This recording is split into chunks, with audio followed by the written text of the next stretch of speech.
O forte é quem acredita que continua caindo e levantando, né? Então, Sim. o Rocky Balboa falava assim, não é o mais forte que vence, né? É o que aguenta mais porrada. Exatamente.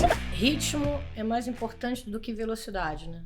De você ter ritmo sempre mais importante do que você querer sempre fazer aquilo rápido, acontecer rápido, tudo planejável. Então, hoje eu tive uma ideia brilhante, caiu uma maçã, não, você pode criar um processo sistêmico de gestão de inovação. Sim. E isso fazer parte da dinâmica de todo mundo que vai ajudar. Existe mais essa forma de pensar de startup. Mesmo as grandes empresas que antes tinham uma resistência a adotar essas inovações, ou a ser parceiro da startup, né? A startup vai me destruir. Não, a startup vai te ajudar numa solução que você, de repente, vai levar muito mais tempo para criar do zero dentro de casa. Olá, pessoal. Bem-vindos a mais um Superlógica Talks, o podcast de empreendedorismo e tecnologia da Superlógica. Eu sou André Baldini e hoje eu tô acompanhado pela Bruna Bessi, minha parceira de mesa. Bruna? Olá, pessoal. Para não perder o costume, né? E dividindo bancada aqui com a gente, a grande empreendedora Lindália Junqueira. E deixa eu ver se eu não vou errar. CEO do Hack in Rio e embaixadora do Woman in Tech. Isso aí. Embaixadora brasileira, né? É, embaixadora brasileira. Que bacana. Mas faz parte desse movimento global de mais de 100 países, enfim, para a gente impactar aí 5 milhões de mulheres até 2030. Eu tenho certeza que você tem mais chapéus do que esse que eu acabei de citar aqui, né? Conta um pouquinho pra gente quem que é a Lindália. Tem certeza? Bom, Lindália é mãe de 3 filhos, 32, 30 e 22, né? São meus projetos maravilhosos de vida. Sim. Né? Então, além de ser CEO da IONS, que é uma consultoria de inovação que existe há mais de 15 anos, criei, então, o Hack in Rio, que é um hackathon da América Latina, depois a gente pode falar sobre isso. E aí, sou conselheira editorial do MIT Technology Review, né? Conselheira do Centro de Tecnologia Smart, né? Sou vice-presidente, inclusive, da Câmara de Comércio Exterior e Indústria, além de ser embaixadora da Global Women in Tech e embaixadora de vários movimentos aí de mulheres e de tecnologias, porque assim, a gente tem que ajudar, né? A gente, assim, ninguém inova sozinho, né? Sim. Não existe inovação sem colaboração. Concordo. E no fundo, a minha mãe, que só tinha o primário, né, me ensinou uma coisa, assim, genial, né? Que é a melhor forma da gente aprender a multiplicar antes de aprender a dividir. Então, assim, se você quer fazer a diferença, você tem que, de fato, se juntar com esses movimentos todos, e a gente vai aprendendo, vai se apoiando e vai alavancando. Eu tenho uma dúvida. Você dorme? Mais ou menos. Até que eu durmo hoje em dia, mas já teve época que, poxa, 3 horas da manhã ia dormir e 6 horas atrás de pé. Enfim, eu era uma máquina, assim. Sempre empreendi, né, além de ter cargos como executivo em grandes empresas. E hoje também sou investidora, né, de startups. Legal. Eu criei a primeira pré-aceleradora de startups do Brasil em 2015, enfim. Sempre trabalhei abrindo oportunidade e abrindo espaço. Então, na hora que você cria uma coisa nova, você tem que subir com essa pedra. Não dá para parar, né? Exato. A energia Sim, tem que ser energia máxima, né? Até a pedra começar a rolar. Então, eu sempre falo assim, nossa, agora eu vou levar um ritmo mais tranquilo, mais balance, mais equilibrado. Aí eu sempre arrumo uma nova missão. É isso que eu ia falar, isso nunca acontece, né, Linda? Mas eu agora sei dosar. É até bom compartilhar isso com os empreendedores, Legal. porque o empreendedor tem uma pressão interna e externa muito forte, né? De falar assim, tem que acontecer, tem que dar certo, e tem que ser rápido, e tem que não sei o quê. E eu, enfim, já tive burnout mais de uma vez. E aí, assim, você tomba para um lado de depressão mesmo. Eu penso assim, como assim andar em depressão? Entendeu? Porque eu sempre fui muito alegre, muito ativa, muita energia, mas é justamente, né, quando a tua energia chega num limite de estafa física, mental, você pergunta quanto é 2 mais 2, você não sabe. Você fala assim, para que eu existo? Você entra numas paranoias assim, é a sorte que você tem que, né, tem família, tem amigos, tem uma rede de apoio grande, e que hoje já é possível você discutir isso sem medo, né, de falar assim, cara, isso é uma fraqueza. Não. Isso é você aprender a limitar os limites do teu corpo, né? O Bussarello, que foi diretor de inovação da Tequilis, uma vez me falou uma coisa muito bacana, que ele falou assim, Dália, você tem que aprender a diferença entre suar a camisa e dar o sangue. Qual a diferença? Você sua a camisa, você tira a camisa molhada, troca, põe outra. Se você deu sangue, tu morre, né? No avião, o que eles falam? Primeiro põe a máquina de oxigênio em você, né? Ou a máscara de oxigênio em você, e depois põe no outro. Sim. Então, é uma coisa que, assim, é uma tensão contínua que hoje eu tenho, né? De trabalhar essa dosagem, saber priorizar, saber dizer não, saber falar assim, agora não consigo, né? Orquestrar isso de uma maneira que cada um vai dando no seu tempo, dentro do seu equilíbrio. Como é que isso começou, né? Esse mergulho aí no mundo de tecnologia, de inovação, mas como é que foi esse começo? Então, quando eu era pequena, meus pais são migrantes portugueses, né? Minha mãe veio para o Brasil com 15 anos, meu pai com 18. Sonho de conquistar a América, né? De poder estudar. Naquela época, minha mãe não podia estudar lá em Portugal. E, assim, tive uma infância super pobre mesmo, né? Eu via meu pai, né, acordando 4 horas da manhã e etc. Ele começou na estiva, carregando saco de 60 quilos de café nas costas, tornou um dos maiores industriais de café do Brasil. Olha. Então, os dois eram super empreendedores. Então, eles passavam isso, né, da gente conseguir estudar, da gente conseguir se transformar e transformar o mercado. Ela me deu uma ferramenta muito importante, que é a coisa de acreditar mesmo que a educação transforma. Então, eu quero ser professora e astronauta. Eu fui de onde eu tirei isso, pessoal? O primeiro astronauta pisou na Lua foi em 69, e eu nasci em 65. Mas começava assim, eu quero ser pianista. Essa coisa da música também me puxava. Mas o que música tem a ver com empreendedorismo? Gente, música é matemática. E quando você começa desde nova, trabalhando com música, trabalhando com arte, você desenvolve os dois lados do cérebro, com certeza. Então, isso é uma coisa que todo mundo tinha que rever nos currículos escolares, etc. Porque assim, acha que a arte ou música, ou comunicação, ou psicologia é uma coisa menor, e não tecnologia. Não, gente, essas coisas têm que estar misturadas, né? Para poder se conectar, para gerar sinapses. Exato. Hoje mais do que nunca, né? Isso é neurociência pura, né, Total. gente? A Viviane Mosé, quando foi uma vez lá na Globo falar comigo, ela falou assim, quando o homem andava de 4 e passou a ser homo erectus, né? E enxergar e ver o mundo, veio a imaginação. Aí começou o desenvolvimento. Primeiro era escritas na pedra arte, né? Então ela falou que quando a gente está aprendendo, a conexão das sinapses tem a ver com tudo que você trabalha manualmente.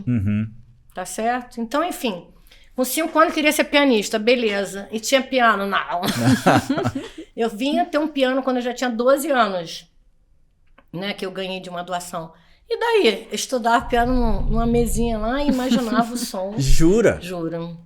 Com 15 anos, eu já era professora de música, formada pela Lourenço Fernandes, melhor intérprete, inclusive, de Lourenço Fernandes. E eu fui fazer faculdade de engenharia e música. Olha só. Então, você fala assim, tecnologia. Cara, eu sempre gostei dessa parte de matemática, de lógica, de aprender como funciona. Como é que funciona isso? Né? Essa curiosidade me movia, adorava visitar as empresas, as indústrias, né? Ver como é que se transformava aquilo. Então, música e engenharia, né, foram 2 paixões. Fui para a faculdade, né, e falava assim, gente, por que astronauta? Eu acho que era aquela coisa de você querer descobrir outros universos, né? Porque eu nem acho, assim, nem fui para a Lua não, né, mas eu cheguei lá na NASA, fui a primeira mulher a ser selecionada quando a NASA criou o Singularity University lá em 2010, no NASA Research em São José. E aí em 2010, gente, né, tem mais de 12 anos isso, foi quando a gente teve acesso às exponential technology, né, as tecnologias exponenciais. E o que me chamava a atenção? Nossa, você vai estudar robótica, inteligência artificial, nanotecnologia, biotecnologia, blockchain, etc., você vai poder mudar o mundo. Aí você fala assim, eu sou herói, mas não era bem esse conceito, era um conceito de tornar mais acessível as tecnologias, de aproximar mais isso das comunidades, de resolver problema real, né? E era legal porque eles escolhiam um líder de cada país no mundo. Sim. Então, de cada lugar eram experiências totalmente diferentes. E ainda tinha essa troca, esse networking ali para crescer, né? Total. E você falava assim, gente, na boa, assim, eu vim de escola pública, entendeu? E falava assim, como assim? Tô aqui, me belisca. Só que era uma coisa assim, lá não tinha essa diferença, né? De qual que é a tua origem, né? Se você era mulher ou se era homem, enfim. E eles se preocupam com tudo, com a tua alimentação, né? Não era só uma coisa assim, vou lá e vou receber esse bando de informação, era criar um ambiente. E assim, fui ter aula de robótica com Dan Barry, que é um dos maiores astronautas do mundo, assim, especialistas em robótica, e durante 4 horas da manhã, de 8 a meio-dia, ele ensinou os principais conceitos de robótica, assim. Eu falei, legal, né? Aí, depois do almoço, agora façam. Oi? Como assim?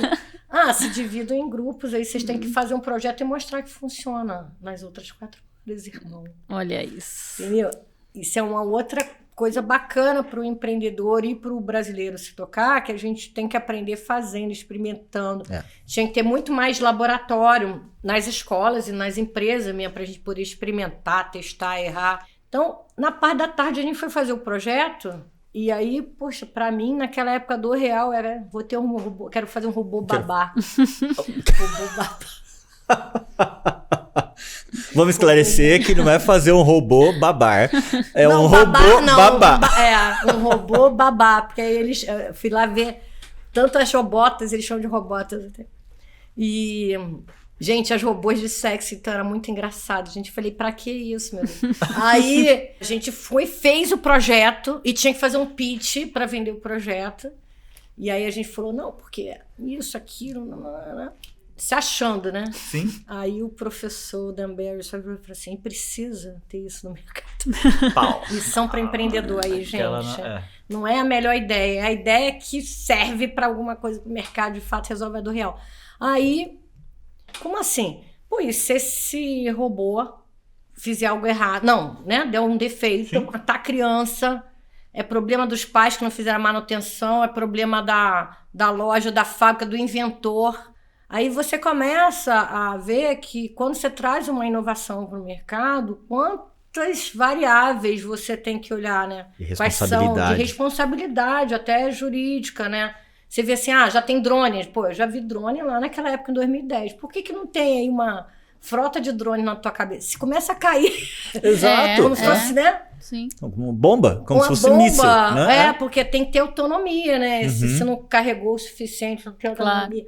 Você vê que na Holanda, gente, o pessoal tá treinando águia para capturar drone. Jura? Não é outra tecnologia. Porque eles voam numa altura muito baixa. Então, os radares tradicionais ou convencionais não captam, né? Os sensores não captam.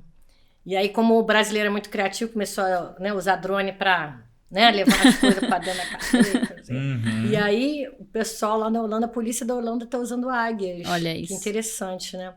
Gente, o universo é incrível. São infinitas hoje possibilidades, né? E o Brasil tem um potencial incrível, porque a gente tem tanto problema para resolver. Que, na verdade, assim, daqui que vão sair, né, os unicórnios, daqui que vão sair a maioria das startups e das empresas de base tecnológica que podem ajudar nessa escala aí mundial, né? Mas vendo esses impactos sociais. Por isso que o que me encantou lá na NASA foi isso, né? Como é que você traduz isso? Que legal. E assim, quando você foi receber esse convite da NASA, né?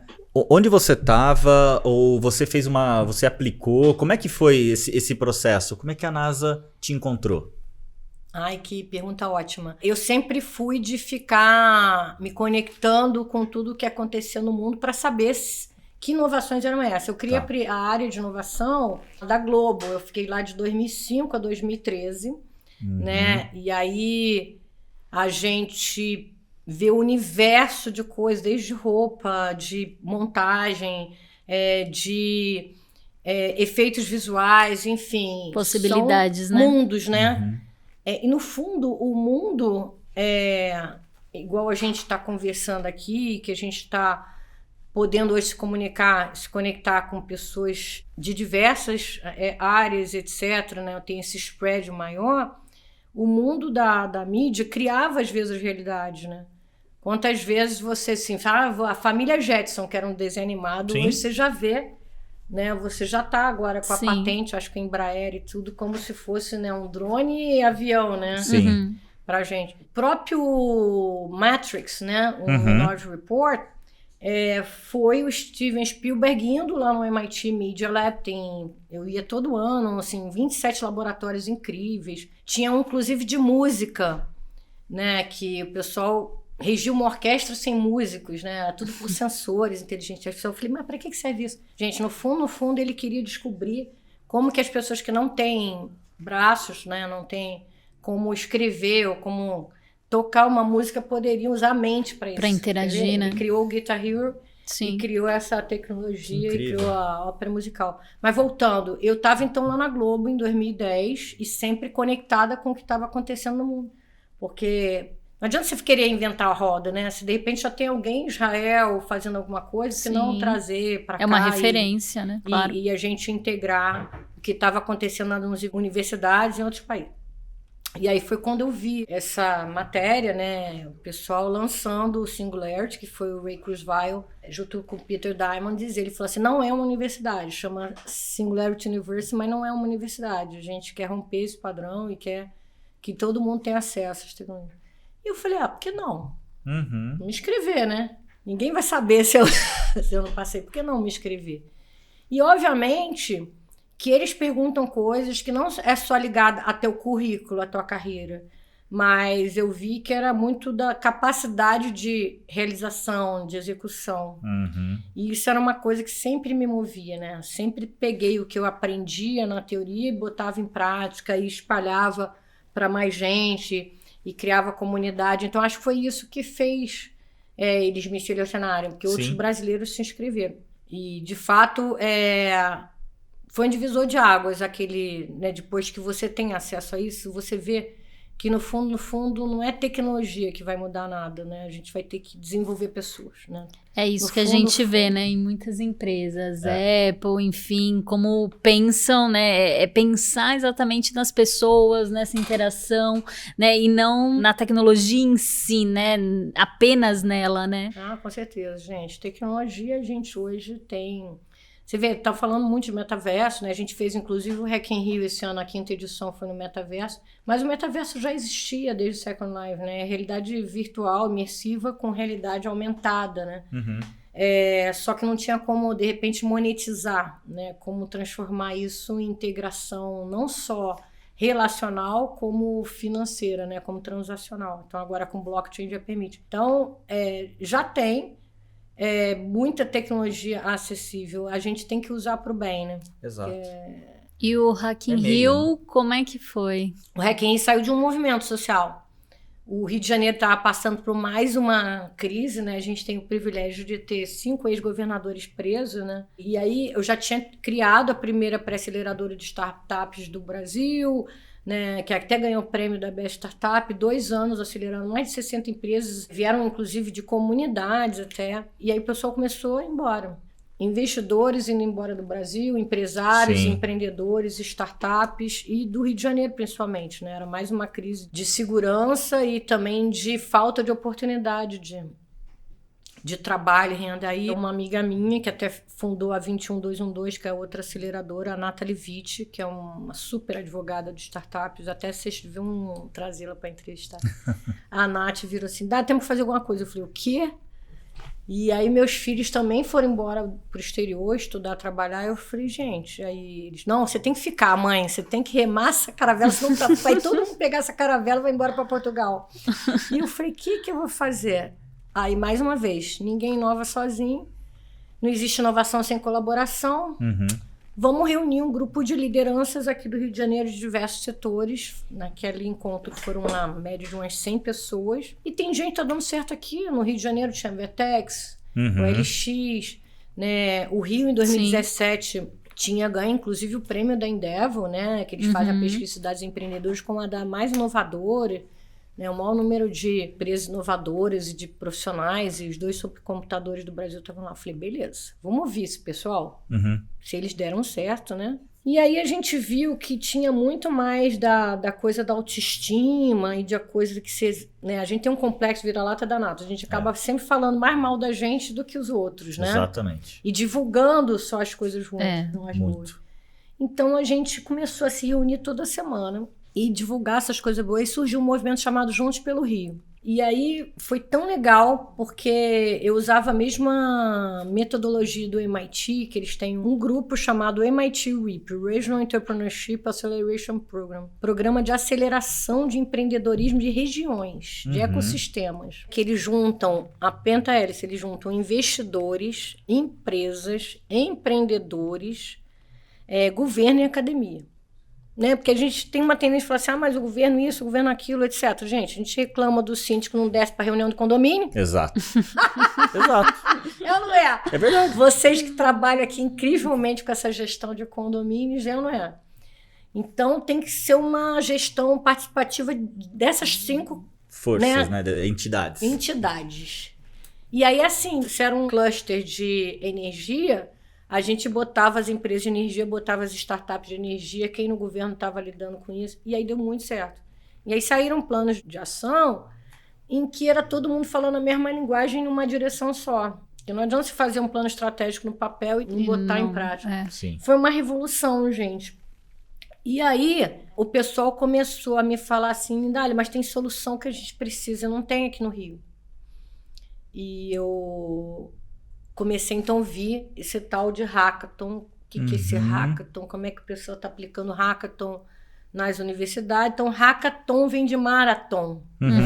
Uma maratona de hackers do bem, né? Que são pessoas que gostam de desafios complexos e resolver de uma maneira simples. De um final de semana. Olha uma só. maratona de 42 horas. Eu falei, como assim? Como assim? De sexta a domingo... o pessoal consegue desenvolver, de repente, um MVP de um aplicativo. Sim. Que numa software house leva, sei lá, mínimo uns 9 meses, né? Para desenvolver e validar. E aí o pessoal, como eu estava já fazendo muito em universidade, mas ninguém tornava isso visível, né? Como é que essas soluções eram visíveis. Por outro lado, também começou a ver, em 2018, já muito forte essa necessidade de ter mais profissionais da área de tecnologia, da área digital no mercado. Naquela época, eu via que já estavam 750 mil vagas em aberto. Imagina agora, depois da pandemia, que, né, todo mundo teve que se converter para o digital de qualquer maneira. Então, não eram só as empresas de tecnologia. Hoje em dia, todo mundo, de alguma maneira, usa tecnologia. Falei, então tá. Então, por que a gente não cria um coletivo de hackathon? Né? Como assim? A PUC fazia o hackathon de saúde, o Sebrae fazia o hackathon de turismo. Falei, vamos fazer todos esses setores juntos no mesmo final de semana. Né? Porque, de repente, a gente chama mais atenção do mercado, a gente atrai mais equipes para participar. E eu achei que isso era fácil, né? Que era só juntar. Vamos juntar as escolinhas, né? E vamos fazer 15 hackathons simultâneos. Isso eu não sei, dia 1º de março, que era o dia do aniversário da cidade em 2018, para fazer em julho. gente. Porque assim, imagina, um hackathon tem 50 pessoas, 80 pessoas. A gente conseguiu reunir no final de semana 2.800 pessoas. Pouco, né? 2.800 Bem pessoas. pouquinho. Bem pouquinho. 2.800 pessoas. Aí... pensa o desafio. Você tem que botar o povo para comer, né? Claro. Tomar banho, dormir, brincar, né?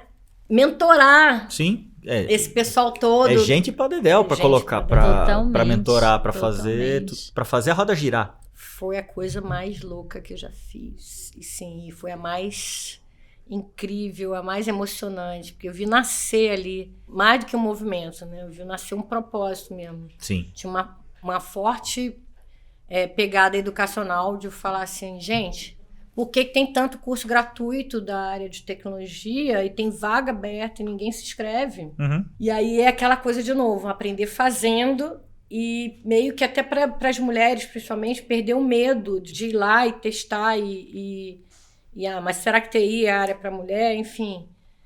Eram equipes de 3 a 5 pessoas, de experiência diferente, multidisciplinar, e muitos não tinham nem participado antes de um hackathon. Ali você já teve muitas mulheres? Como foi ali? Olha, ali, em 2018, nessas 2.800 pessoas, tinha uma média de umas 10% de mulher. Hoje a gente já está com 40% já. Que bacana. 42, na verdade, na 5ª edição. A gente continuou estimulando, divulgando, né, o resultado de várias mulheres.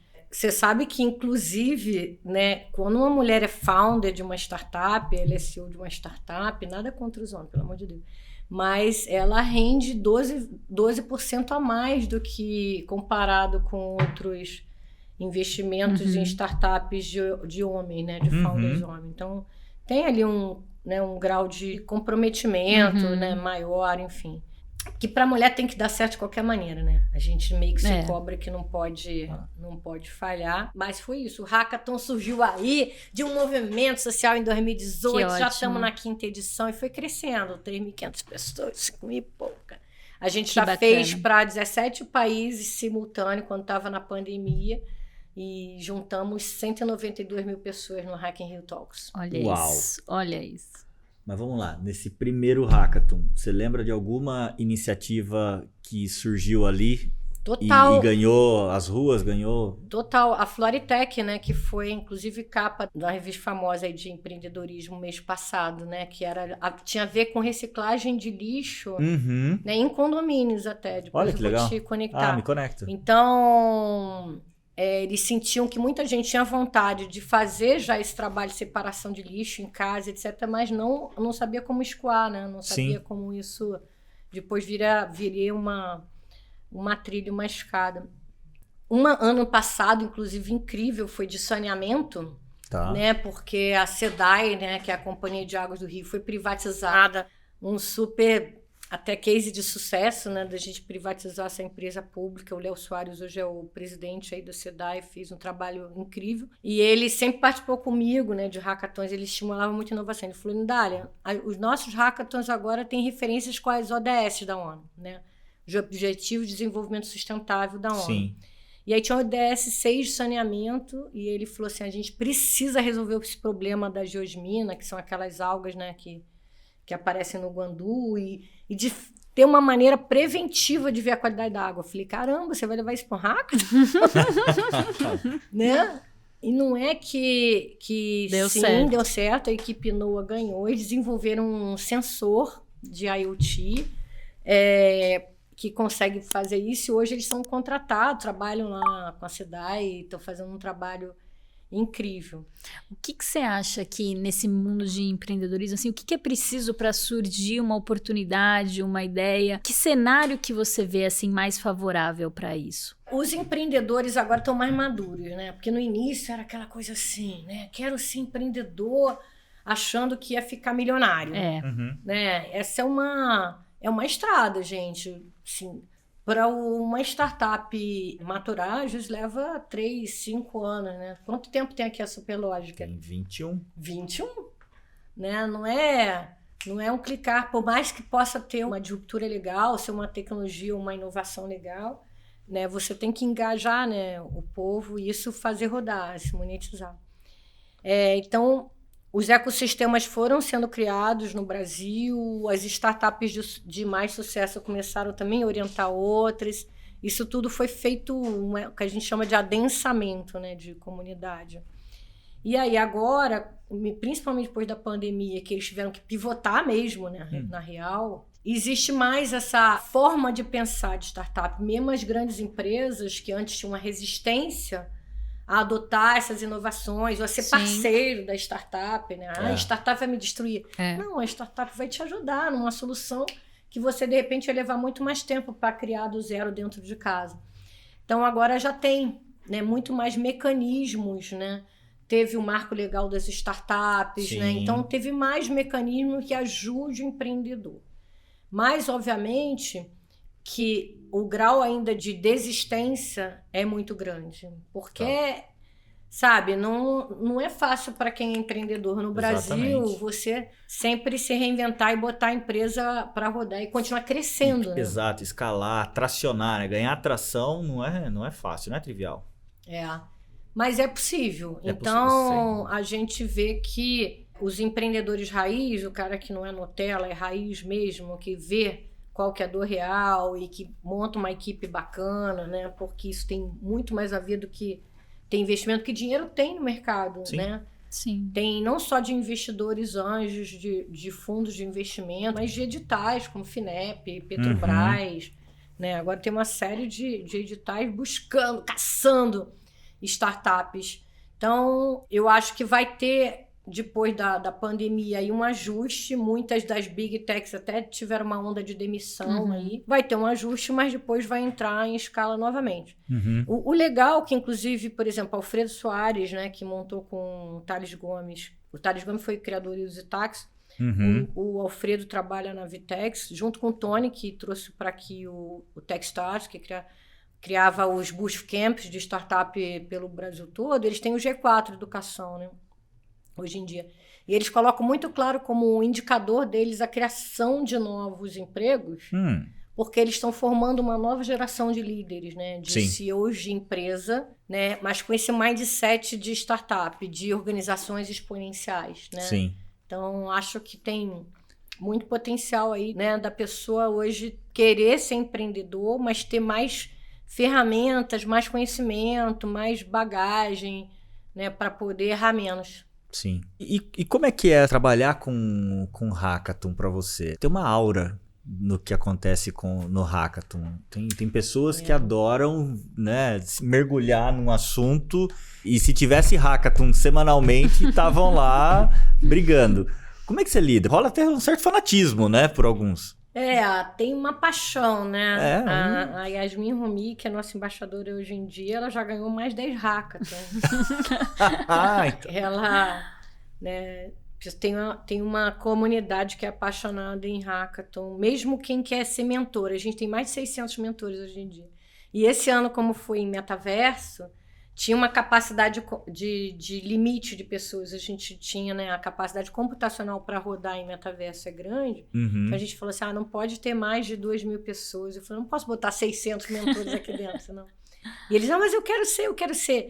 Então, tem um lado que foi moda, né, que começou assim, né, então preciso fazer um hackathon dentro da minha empresa, preciso inovar, mas tudo, né, é um amadurecimento. Depois as pessoas começaram a entender que o hackathon é meio que o início, né? Se você tem um desafio que você não conseguiu resolver dentro da tua empresa, que você não viu no mercado que existe, beleza.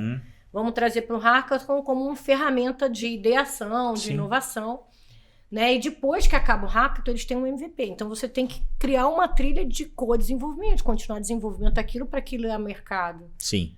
Né? Senão, você está estimulando aquilo só para ter ideias e não para você gerar, de fato, inovação na ponta. Então, a gente foi vendo isso, né? E foi trabalhando isso e foi trabalhando também a mentalidade dentro das universidades. Por que não usar isso como uma ferramenta para aprender? Né? Então, por que toda aula de universidade tem que terminar com uma prova? Né? Por que não pode ser umas dinâmicas, assim, metodologias ativas, né? Dinâmicas reais? Então, criar a gente, alguma inclusive, coisa. criou. Mas criar, né? Criar algo.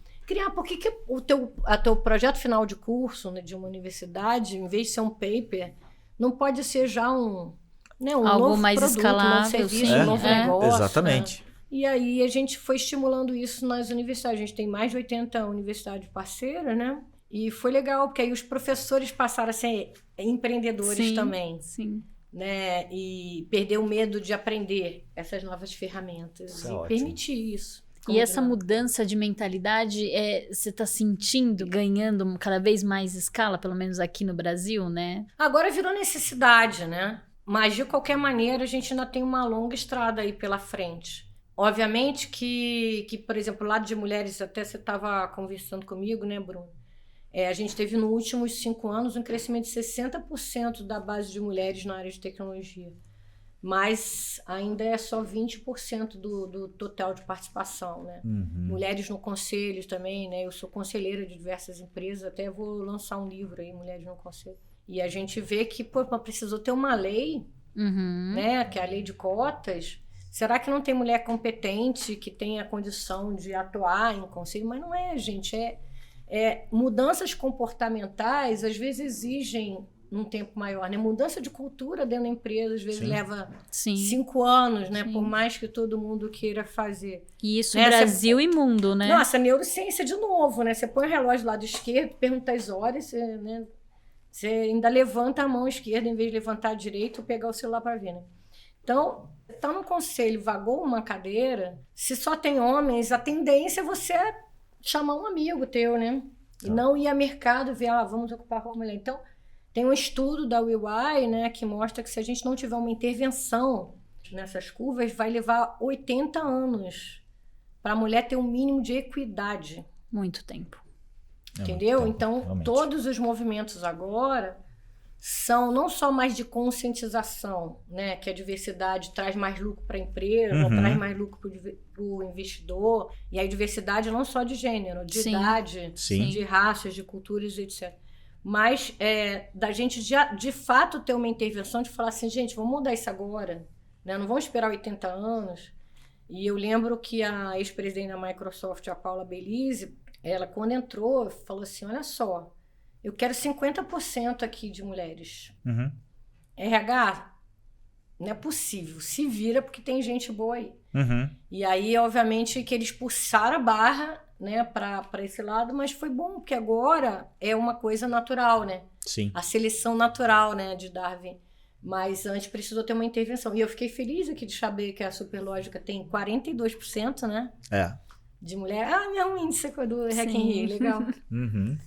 E essa maior presença, né? O que você acha que muda, né? Que ajuda a trazer, né? Além da diversidade em si, mas pensando no contexto, no todo ali do processo, né? Você acha que melhora? Como é que você vê isso, Lindália? Não tem a menor dúvida, né? Não sou eu que estou falando, né? As pesquisas, os fatos mostram que mais diversidade traz luz para a estratégia da empresa, traz mais produtividade, traz essa inclusão, faz a empresa ser mais humana, ouvir mais outros lados, né? Exato. Porque se você põe só engenheiros, né, vou botar só engenheiros num projeto de tecnologia, vai ser um sucesso. Lógico que não, né? Porque eles vão olhar sempre com a mesma lente. Exatamente. Com a mesma bagagem, com a mesma mochila que eles trouxeram. Então, eles podem ser um gênio, né? Mas, assim, se você botar um problema na mesa, a tendência de todos é seguir só naquele caminho de solução, não enxergar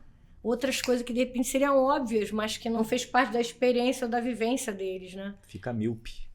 Fica míope. Né? E aí por isso que todas as células têm que ser multidisciplinares de inovação, por isso que as empresas têm que atuar dessa maneira, buscando diversidade, até de conhecimento mesmo, de olhares. Então, põe o estagiário na sala, meu Deus. Sim. Lógico. Põe o estagiário na sala, que está com a mente fresca aqui. Eu lembro que uma vez a gente foi fazer um trabalho de inovação lá na aceleradora, na nave, para o presidente e diretoria da Coca-Cola. Pô, isso já faz tempo, já foi lá quando a gente criou a nave, em 2014, 15. E aí um dos estagiários falou assim, gente, o problema maior, o maior custo da indústria é a embalagem, não só a distribuição, mas pelo impacto ambiental. Vocês já pensaram aquele negócio que está tendo aí, essa maquininha de café, que tem umas cabeçadinhas? Porque, no fundo, o refrigerante é xarope água, né? Gaseificado. Aí o pessoal, não é que a gente nem tinha pensado nisso, né? Então...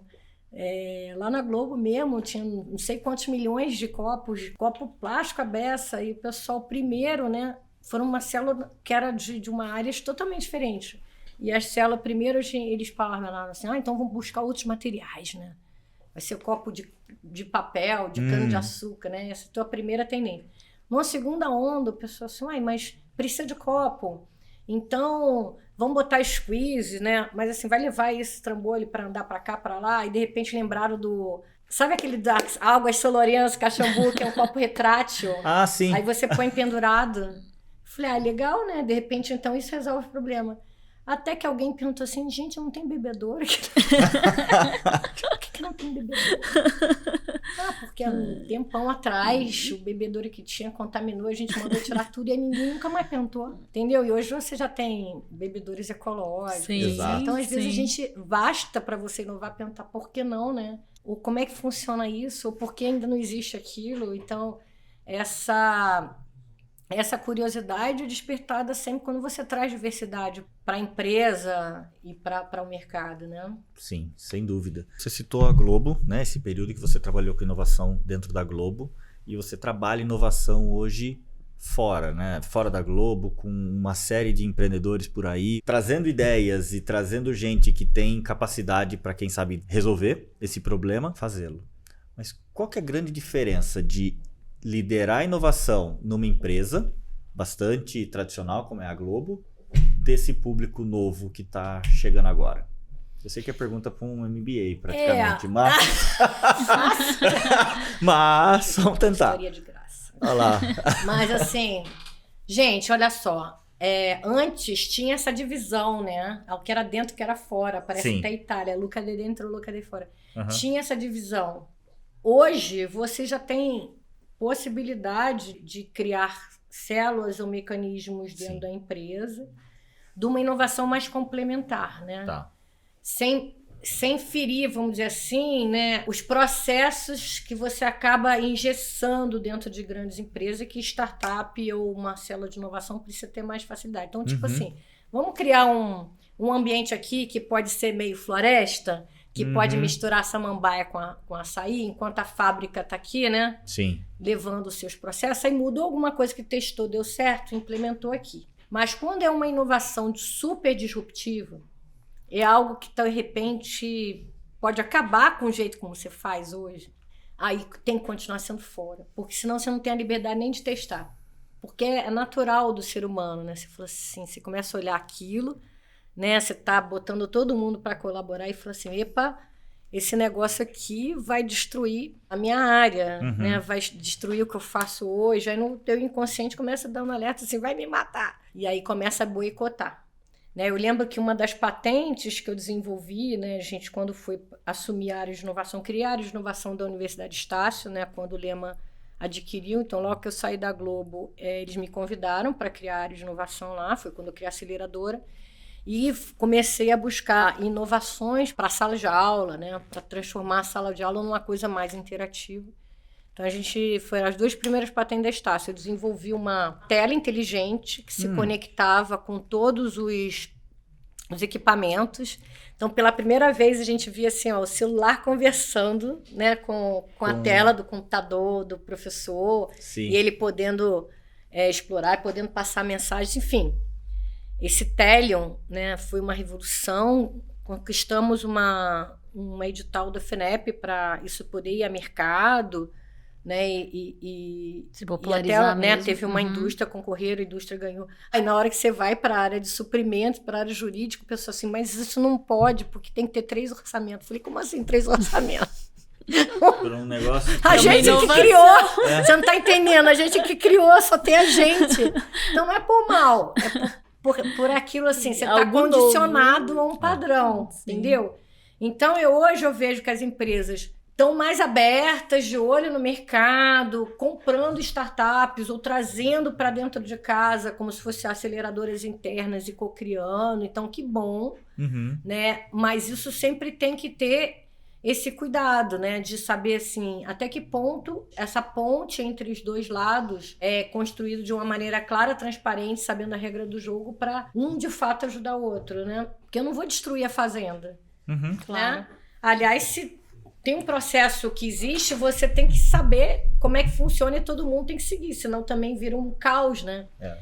Só que quando você cria algo novo aqui, você pode implantar e mudar para todo mundo. Aproveitar. Surfar para fazer a fazenda ser mais produtiva, ser mais eficiente, gerar mais frutos e por aí vai. Lógico. Interessante. E quando a gente pensa em inovação, como é que você está vendo inovação no Brasil, inovação no mundo? Como é que está tendo essa comparação aí, desenvolvimento tecnológico e inovação nas empresas e nas startups? Gente, olha, a gente está passando por uma transição energética forte, né? E eu vejo que todo mundo fala agora, né? As metas do Objetivo de Desenvolvimento Sustentável da ONU até 2030, que é daqui a 8 anos. Que tá ali, né? E que começou, a gente fez, inclusive a gente foi sede no Rio há 30 anos atrás da Eco 92, que foi o primeiro encontro que falou sobre todas essas temáticas. Então eu vejo quanto o mundo ainda não está se falando, conversando sobre isso. Cada um começa a criar possíveis caminhos, mas sem pensar nessa economia circular, né? Então, essa semana mesmo estava vendo assim, a gente estimulando todo mundo a, né, não usar mais carro de combustível fóssil e, de repente, passar a ter um carro elétrico. Sim. Aí a Califórnia, em peso, né, falando assim, agora é tudo elétrico. Aí, de repente, tem uma crise energética, né, devido à guerra na Ucrânia, ao abastecimento. E aí eles receberam um papelzinho em casa, né, falando assim, olha, desliguem todas as luzes, desliguem o negócio, não use seu carro. Você está entendendo? Então, as pessoas têm que começar a criar no mundo pensamentos de inovação estratégica sistêmicos, né, vendo todas essas camadas, né? De repente, a inovação pode ser igual a Amsterdã, que é andar de bicicleta todo mundo. Mas eu ainda não estou vendo essa discussão, de fato, com profundidade em vários setores. Mas, por outro lado, eu estou vendo que agora mais startups estão tendo o amadurecimento de pensar assim, cara, eu vou criar um novo negócio para não só atender o Brasil, mas atender o mercado lá fora, né? Pensar um pouco mais global, como Israel já pensa, e focar em coisas simples, mas que possam ter mais impacto, né? Pensar na cadeia toda. E aí, quando a gente olha no mundo, quando você fala de hubs que eventualmente tenham mais habilidade, além de Israel, por exemplo, tem feito um trabalho notório e vem de anos, né? Não é de hoje. Onde que você enxerga? Poxa, hubs de tecnologia ou que têm potencial para produzir algo efetivamente transformador hoje no mundo? Porque não é muito lugar, imagino, né? Não, então, cada local depende da sua própria cultura, da sua própria necessidade. Israel é um país que foi fundado por imigrantes e que passou por inúmeras guerras. Então, essa necessidade acabou fazendo você investir muito dinheiro em tecnologia, em educação. Sim. Então, eles lá sempre incentivam, né, essa visão que eles chamam, inclusive, de Startup Nation. Mas é para aquele tipo de comunidade, eles ficam buscando mercados lá fora. Eu recebi vários aqui no Brasil para poder expandir o que eles fazem. Aí o pessoal fala, então o modelo é o Vale do Silício, né? Que tinha também um outro propósito, né? De você adensar as empresas de tecnologia na época. A gente tem o Vale do Silício aqui, que é Santa Rita do Sapucaí. Né? Mas agora a gente está ouvindo falar mais de ecossistemas, como eu estou falando, né? De smart cities, de cidade inteligente. Então, Estônia está mais na frente nisso. Né? Os países europeus, por exemplo, Portugal, a gente percebe que eles criaram um ambiente para você ter residentes, você ter mais equipes de tecnologia. Então, às vezes, o CEO da startup está na Alemanha ou está em Londres, mas as equipes estão em Portugal. É um ambiente mais pacífico, um ambiente cool de viver, mais barato, e as universidades também apostando muito, né, e criando hubs e criando coworkings e aceleradoras e programas como Startup Visa, né, para você trazer mais pessoas lá para o ecossistema. Então, cada um tem seu nível de maturidade, cada um vai buscando um destaque. Você vê, Dubai tem muito dinheiro, então Dubai vai ter agora, inclusive, junto com a final da Global Tech Awards, que eu fiz a premiação esse ano, junto com o Hack in Rio, né, e as 8 finalistas brasileiras estão concorrendo lá, e vai ser em Dubai, dia 13 de outubro, e vai ter junto uma das maiores exposições de tecnologias do futuro, lá naquele museu lindão que eles criaram do futuro. Então, com mais dinheiro que eles tenham, eles estão, né, buscando o quê? Atrair essas startups, esses empreendedores. Então, sempre você desenvolver todas as 5 entidades, né, como eu falo. Sim. Você pode ter um hub forte de investimento e ter que atrair outras startups, ou você pode ter um pulso mais forte do governo, mas você vai precisar de qualquer maneira das universidades e dos empreendedores para construir aquilo. Então, ainda tem muita estrada e cada um está construindo o seu caminho. Você trouxe um número quando a gente começou a nossa conversa que eu achei espetacular.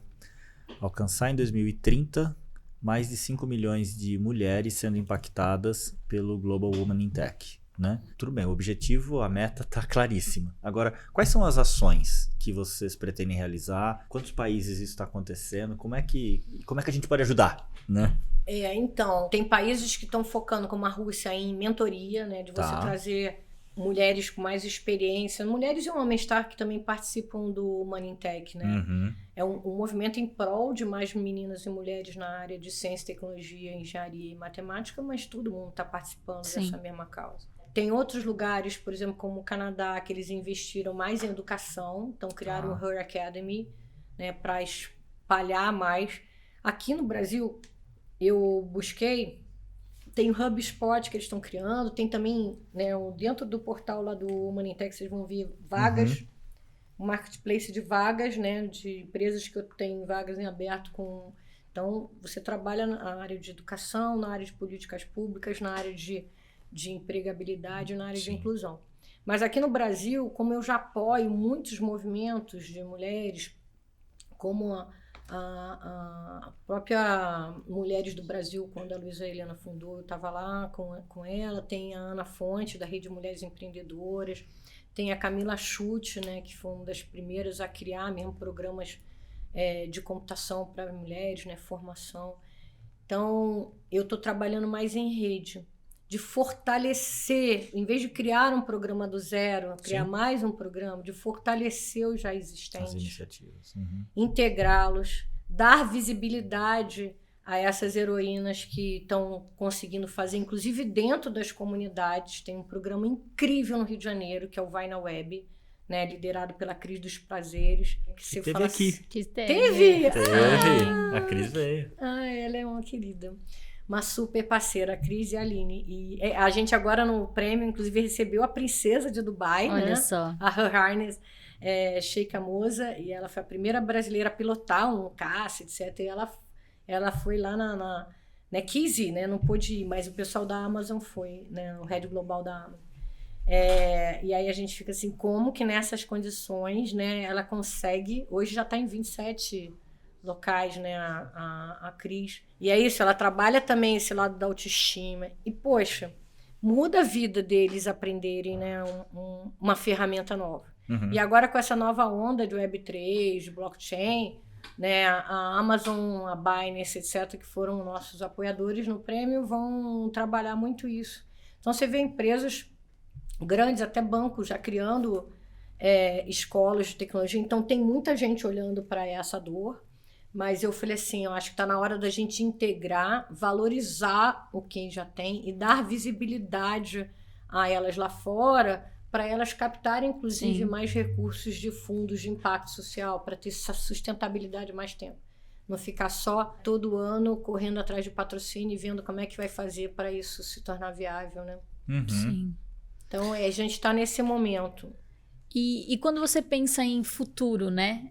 O que vai ser, o que promete? A gente, né? Você comentou um pouquinho aí de metaverso, mas e além disso, né? O que a gente pode pensar para inovação, para tecnologia, Brasil e mundo? O que você está pensando, Linda?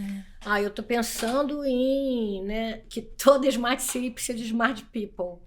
Né, que a gente vai voltar mais a considerar esses fatores humanos. Sem dúvida. As pessoas vão ter liberdade de escolher, quer trabalhar dentro da empresa ou fora, quer morar na capital, quer morar no interior. A gente vai precisar ainda de muito recurso em conectividade, internet, que é o que falta também no Brasil, né? Por isso que certos locais que não têm acesso à internet não estão conseguindo prosperar em educação, se desenvolver. Mas eu vejo com muito otimismo, né, com o diz Lulu Santos, esse começo de era. É verdade. Que bom. Gente, né, elegante e sincera, uma gente que, né, que acredita nessa retomada do desenvolvimento de fato pessoal, né? Assim, muitos, inclusive, desses novos cursos de tecnologia estão considerando isso. Não adianta você aprender tecnologia e você não ter habilidades, né, os soft skills, né, a habilidade para conviver com outras pessoas, para liderar ou ser liderado, né, para ser resistente a frustrações, ser mais resiliente, né? Exato. Então, a gente está numa geração muito TikTok, tudo ser rápido, 2 minutos. Então, eu acho que a gente vai trabalhar muito esses novos tempos, né? De como a gente consegue fazer esse equilíbrio. E não vai ser só porque a gente é bonzinho. Acho que é porque é por necessidade mesmo, né? Essa pandemia mostrou o quanto a gente é frágil nisso e quanto que o ser humano precisa viver em comunidade e quanto que a gente pode se ajudar. Eu ainda acredito que, né, a tecnologia como o metaverso, assim, não é... O pessoal fala assim, isso não vai acontecer. Mas não é um único caminho, gente. Igual quando, né, o rádio continua existindo, olha aqui a gente se reinventando. Exatamente. Né? O cinema continua existindo, apesar de ter hoje várias plataformas de streaming. Então, é uma questão de você, né, criar cada vez mais acesso. E eu acho que uma das revoluções que tem que ter é na área, né, de acesso financeiro, acesso a crédito, acesso à educação de fato, né?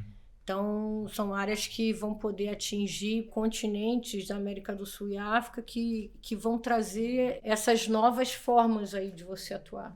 Né? Interessante. Eu acredito. Você vê que a Índia foi uma revolução em mídia, né? Quando criou o Bollywood. Sim. Então, eu acho que é isso. A gente está numa geração de prosumers, produtores e consumidores ao mesmo tempo. Quem sabe a gente se recupera aí. Empreender tem um quê de coragem também. Tem. De confiança. Né? Sim. E o que falta para mais mulheres, né, colocarem na sacola? Porque já tem muita capacidade, né? Mas o que falta para colocar essa confiança, para trazer tudo isso, toda essa capacidade que elas têm, mais esse se joga, né, do empreendedorismo, que no fim das contas é o se joga do empreendedorismo que vai fazer a coisa acontecer. O que falta, né, para mais e mais mulheres estarem presentes na frente de grandes organizações aqui no Brasil? Na sua visão.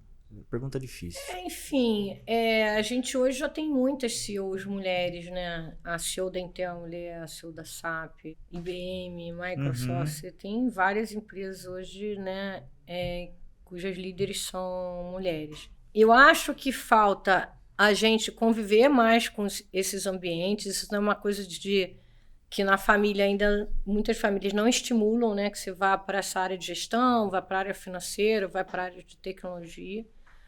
Outra, que você, de fato, quebre esse medo interno, né? Quando tem poucas referências, né? Assim como tem poucas mulheres negras também, né? Então, você não cria esse inspiracional, né? Então, as mulheres às vezes trabalham tanto que elas não se dão tempo de você até aparecer, né? Falar, poder compartilhar a tua experiência com outras mulheres.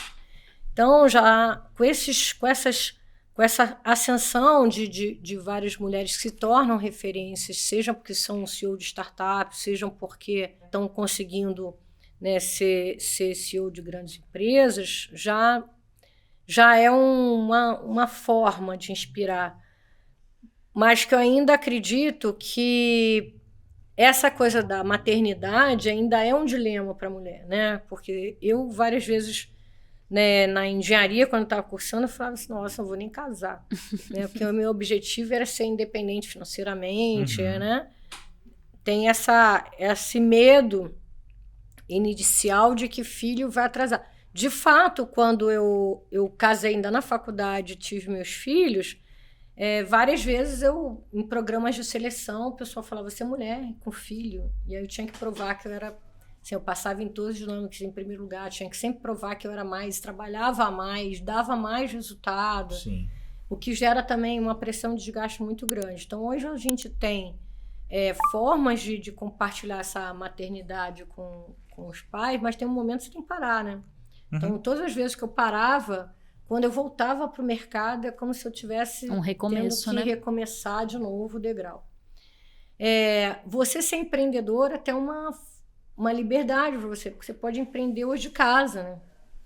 Então, sim, eu acho até que a gente está numa era propícia de conseguir com que isso seja um fator positivo para as mulheres poderem compartilhar isso. Então, hoje eu não deixaria de fazer todo o percurso e todas as dificuldades que eu passei, mas, de fato, ainda é um dilema a ponto que tem várias mulheres que estão optando por não ser mãe, né? Sim. Mas eu acho que aos poucos isso tudo vai sendo trabalhado de forma que, sabe, o que falta para a gente seguir, acho que é nada, assim, a gente hoje tem várias possibilidades, né, que estão abrindo portas para a gente, mas vai levar um tempo, né, até a gente conseguir um grau de um número maior de mulheres na universidade, na área de tecnologia, trabalhando com isso e optando, né? Agora tem que ser uma opção e não uma obrigação. Não uma obrigação. Se você quer ser empreendedor ou não. Sim, se você fosse dar um conselho, assim, para alguma mulher empreendedora, o que seria esse conselho, Lindália? Não dava conselho, se fosse bom, a gente não dava, a gente vendia. Não tem um conselho, não tem uma bala de prata, né? Mas se eu pudesse alertar que, sim, sempre busque, nunca caminhe sozinho, sabe? Eu muitas vezes sofri certas coisas durante a minha carreira profissional em que eu engolia e não tinha com quem compartilhar, ou tinha vergonha de compartilhar, ou tinha medo de compartilhar. Então, eu acho que agora a gente, né, tem que sempre fazer parte, isso para os empreendedores também, não só para as mulheres, né, fazer parte de outras comunidades, estar sempre dentro de alguma rede de apoio, porque aí, de repente, você descobre que todo mundo passa por isso e que tem formas de você contornar essas pedras. Então, sim, não transforme a sua jornada num herói solitário quixotesco, entendeu? Sempre busque essa rede de colaboração, né, de estar junto com as outras pessoas, porque a gente é uma constante evolução. E foi assim que eu fiz o Hack in Rio, né? A gente não imaginava que eu ia criar, né, uma maratona assim, de um coletivo de hackathons, e que isso ia virar um projeto, ia virar um movimento, e que hoje é mais do evento. Que alcança a quinta edição, né? A quinta edição. E é fruto isso, da gente estar próxima de outros parceiros de universidades, de cursos de empresa. Tudo é parceria. E acho que você trouxe um ponto importantíssimo, que é a liderança e o empreendedorismo, por vezes ele é solitário, mas é solitário na sua cabeça, né? Se você procura ajuda, muito provavelmente você encontra, e você demonstrar que é vulnerável às vezes a expor uma dificuldade ou um problema, muito provavelmente você vai encontrar alguém ali para te apoiar. Muito mais, assim, o líder é a pessoa que está ali mostrando as suas vulnerabilidades mesmo, né, para conseguir essa força, essa energia, né? Os pássaros, né, o cara tá na frente, passa para trás, continua voando. Então, a Brené Brown tem vários, né, no TED, vários speeches que ela fez e livros falando hoje da força da vulnerabilidade. Sim. De como é legal você mostrar a tua fragilidade. A gente não é forte em tudo, nem em todos os momentos. E o forte é quem acredita que continua caindo e levantando, né? Então, o Rocky Balboa falava assim, não é o mais forte que vence, né? É o que aguenta mais porrada. Exatamente. E empreender no Brasil é muito isso. Mas tem países piores, sabe? Eu acho que a gente está vendo, assim, economicamente, o cenário econômico do Brasil, por incrível que pareça, está muito bom. Diante de tantos, né, fatores externos que estão acontecendo. Então, a gente tem que se juntar mais, né? Como eu falei, o pessoal reclama do condomínio, né, sem descer na reunião e depois ficar falando do síndico. Então, assim, está na hora da gente mudar isso, né? Da gente ver que a gente, nessa construção coletiva do condomínio que você quer, da empresa que você quer, né, da escola que você quer para o seu filho, da comunidade que você quer construir, isso tem que mudar. Eu acredito muito nisso, nessa nova era do coletivo. Legal. Lindália, eu queria explorar um outro assunto contigo, que você também trouxe na conversa de hoje, mas é tabu para alguns, mas acho que se você não se importar, pode servir de uma super lição para muitos. Você falou do burnout. Muita gente não sabe quando está sofrendo de burnout. Como foi a primeira vez que você falou que foi mais de uma vez aconteceu contigo, mais de uma vez. Mas como foi para você a primeira vez? O que você estava sentindo e quanto tempo você acredita que você demorou para cair a ficha? Falou, poxa, eu preciso tirar o pé. Né? Porque isso vai ajudar muito o empreendedor por aí que talvez esteja passando por algo semelhante àquilo que você passou. Né? Você se importa em comentar com a gente? Nada, que isso. Legal. A gente começa a aprender que ritmo é mais importante do que velocidade, né? De você ter ritmo sempre mais importante do que você querer sempre fazer aquilo rápido, acontecer rápido. Então, eu tinha esse relógio interno dentro de mim, né? Uma coisa que falava assim, olha, se não foi a primeira, não é uma inovação. Então, isso, além da pressão natural que você sofre quando você está empreendendo, quando você está inovando, e falar assim, pô, você está maluco, isso não vai dar certo, isso aqui, você ter que, né, em frente e provar que funciona ou que não funciona, mas que tem um jeito de acontecer, você não pode não planejar isso, não planejar essa rotina, não planejar, tudo é planejável. Então, hoje eu dou aula em outras universidades, etc., de gestão de inovação, para mostrar justamente que não é uma coisa assim, olha, tive uma ideia brilhante, caiu uma maçã, não, você pode criar um processo sistêmico de gestão de inovação. Sim. E isso fazer parte da dinâmica de todo mundo que vai ajudar. Então, a primeira vez foi quando eu tinha 17 anos, justamente para fazer o vestibular, porque eu estudava de manhã no curso normal, de tarde era turma especial e à noite era turma IMITA, né? Porque eu era considerada, tipo, ok, já deve ter queimado os QI todo, né? Depois de meio século de existência, mas era considerado QI da escola, etc. Né? E era bolsista, então meio que ia ser a propaganda da escola. E tinha uma coisa interna minha, que eram meus pais que não puderam estudar. Para eles, o maior sonho é eu ir para uma universidade e me formar. Sim. Então, esses fatores me fizeram, né, ir além, estudar mais e me dedicar mais e não sei o quê, e tem um fator emocional. Então, logo que eu entrei na universidade, foi a primeira vez que eu falei assim, gente, assim, eu ficar cansada, é um cansaço absoluto. Você dá 2 passos, você cansa. As pessoas conversam com você começa a ter uns brancos. Então, eu tive que, pela primeira vez, reconhecendo esses sintomas, eu falei assim, olha, tem algo aí. Só que naquela época, gente, sabe, há 40 anos atrás, ninguém falava sobre isso. E aí fala assim, você tá cansada, descansa, vai viajar, vai tirar férias, vai dormir. Ou então toma um calmante. Eu ficava mais letárgica ainda, né? Mais mole. Então, foi um processo muito de eu mesma sozinha, falando assim, cara, o que você quer, né, na vida? Como é que você vai sair dessa, né? Como é que você tá num roda-moinho, não adianta também você puxar outras pessoas, porque eles dois... Sim, vai todo mundo. Vamos ver como é que, né? Todo mundo vai... Liquidificador. Vamos tentar, né, sair dessa vibe. Só que aí voltou novamente... Né, quando eu já estava na Globo, porque eu passei de fato do limite, né? Eu trabalhava de domingo a domingo, se era 4 horas da manhã eu estava lá, se era não sei o quê, assim, eu tinha uma paixão por ver aquelas pessoas. A gente começou com 9 pessoas e em 3 meses tinha 1.800 pessoas participando voluntariamente. Nossa. 347 células de inovação, assim, não tinha diferença entre quem era eletricista de edição de fábrica e diretor artístico. Gente, foi um movimento incrível e saíram coisas incríveis. Então, era uma energia tão boa que, assim, eu meio que nem percebia. Para mim, aquilo não era um trabalho, entendeu? Só que sozinha para tocar aquilo tudo era uma coisa... de fato, né, subhumano, assim, não dava, e por mais que eu fosse só, vamos dizer assim, o âncora daquele movimento, né, e cada um tivesse que desenvolver o seu, eu tinha que fazer uma gestão daquilo tudo.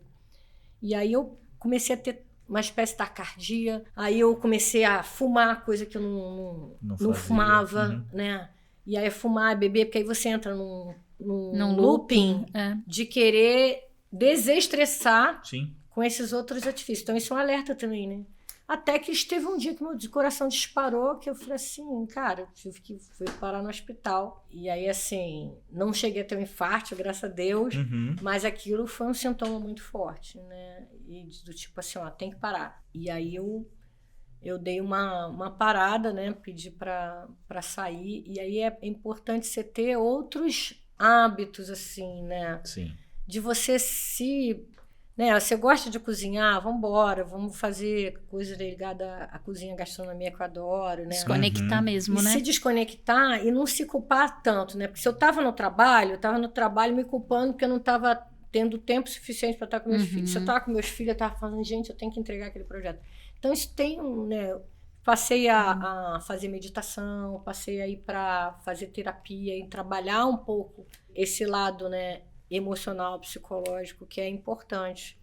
Isso, claro, para resolver o problema é fundamental, mas assim, no dia a dia também, né? É algo que assim, a gente pode, essa desconexão em alguns momentos é algo que ajuda, né, os profissionais em geral, né? A gente tive uma época que também estava muito viciada nos celulares, tinha 2 celulares, né? 2 computadores, isso aqui. Então, também foi um aprendizado, né? Como é que você lida com esse tanto de informação, eu conheço milhares de pessoas e eu sou uma pessoa de ajudar mesmo. Então, se a pessoa me pede alguma coisa, algum contato, alguma coisa, você está ajudando.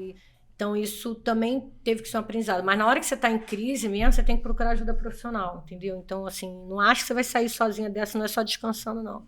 Sim. Tem que procurar ajuda profissional, né? De terapia, de psiquiatra.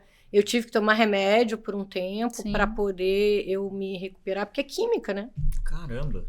Então, depressão não é uma coisa assim, ai, tô cansada. Não, ou eu tô triste. Não, gente, doença é uma química que falta, e aí você tem que reequilibrar e voltar. Alimentação, exercício, faz toda a diferença. Hoje, sim, não abro mão de fazer um exercício diariamente. É isso que eu ia te perguntar, como é que é hoje, assim, a organização do teu dia, né? Não, então, eu me priorizo, assim. Eu sei que eu tenho responsabilidade, sou muito comprometida com as entregas, mas eu me priorizo mais. É buscar não viver apagando incêndio, né? Se planejar mais, se organizar mais, delegar mais. E até hoje, eu sempre busco isso, né? Você fala assim, você tem vários chapéus. Tenho vários chapéus. Mas qual que é o grau de dedicação, de tempo e de energia eu preciso dar para cada um? Senão eu não aceito. Sim. Entendeu? Senão eu não aceito participar. E eu acho que a gente tem que voltar, de fato, como você falou, a se desconectar, buscar essa essência, né? Para poder se reenergizar e caminhar. Empreendedor é isso. Muito bom. Muito legal, muito legal. Obrigado por ter compartilhado. Imagino que isso vai poder ajudar muita gente. Que às vezes está passando por isso, mas não sabe exatamente qual é o sintoma. Sim. Então procurem ajuda, sim. Tem como sair dessa, sim. A gente pode criar o mundo que a gente quer, né? Sejamos o que queremos para o mundo, né? Como dizia Gandhi. Ótimo. Lindália, obrigado por ter aceito o nosso convite, né? Por ter compartilhado tantas histórias aqui. Queria saber, já foram 5 edições do Hack in Rio. Sexta está programada já ou ainda não tem data? No que vem, 6ª edição do Hack in Rio. Aguarde que todo ano tem surpresa. E nós vamos fazer lá no Rio de Janeiro. Assim que eu tiver a data, te digo. Mas assim, a minha próxima data é essa agora, da final da Global Woman in Tech. Torçam pelas brasileiras que estão lá na final, né, no dia 13 de outubro em Dubai. Mas no fundo, isso é só um jeito da gente torcer por todas as mulheres. Afinal de contas, estamos num mundo só, né? Quem são as brasileiras? Olha, você tem a Ana Fontes, da Rede Mulher Empreendedora, você tem Camila Farani, você tem a CIO da TIM, a Ana Matar, né, que ganhou como leadership. Você tem também a André Tomé é uma das super cyber woman in cyber, e ela mesma ficou tão surpresa que ela disse que está acostumada a premiar todo mundo e não ser premiada. E não ser premiada. Olha aí, entendeu? Então, bastante mulherada cabeçuda. Ano passado teve isso, teve Nina Talks, teve Nina Silva, né? Teve aí a própria Vai no Web ganhou como um dos projetos de maior impacto social. Muita gente bem bacana para torcer. Sem dúvida. Então tá joia. Obrigado. Muito obrigada, Maltini, Bruna, meus bebês. Muito obrigada. Esse foi mais um Superlógica Talks, o podcast de empreendedorismo e tecnologia da Superlógica. Se você gostou, curte aí esse episódio, compartilha com um amigo e, claro, clica no sininho. Toda quarta-feira tem episódio novo no canal. E se você conhece outra pessoa tão legal assim quanto a Lindália, comenta que a gente vai trazer a pessoa aqui para a bancada. É isso aí, pessoal. Obrigado. Até Obrigado, a próxima. Lindália. Valeu, Bruna. Até mais.